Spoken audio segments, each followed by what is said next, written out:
Саверченко и Санько были авторами. И вот что там написано. 17-й вопрос. Ти правда, что литовцы завоевывали Беларусь? И вот что здесь написано. Я специально цитирую, поскольку это такая выжимка как бы теории литвинизма и вокруг чего идут споры. Найперш трэба разумець, што ў значнай ступені гэта адбываецца ад тэрміналагічнай блытаніны. У выніку атаясамлення старажытнага племя Літва сучаснай Літвою, Літвою, узапраўды продкамі сучасных літоўцаў, летувісаў, былі Жамойць, Дзяволтава і некаторыя іншыя плямёны, якіх даўней беларусы звычайна называлі адным найменнем Жамойты, па назве больш моцнага племя.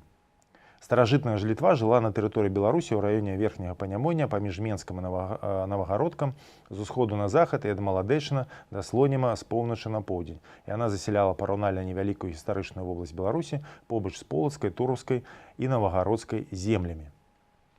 Вот суждение. Вот. Это как бы такая концентрация того самого литвинизма. Здесь очень важно, что речь не идет о спорах, чье княжество, Великое княжество литовское, белорусское или русское, белорусское или литовское.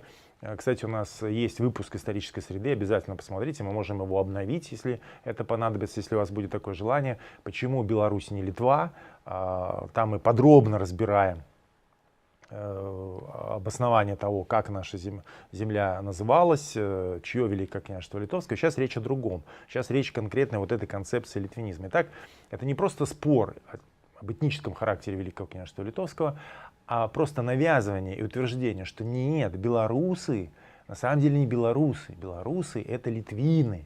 А название Беларусь это придумали российские цари, а затем большевики.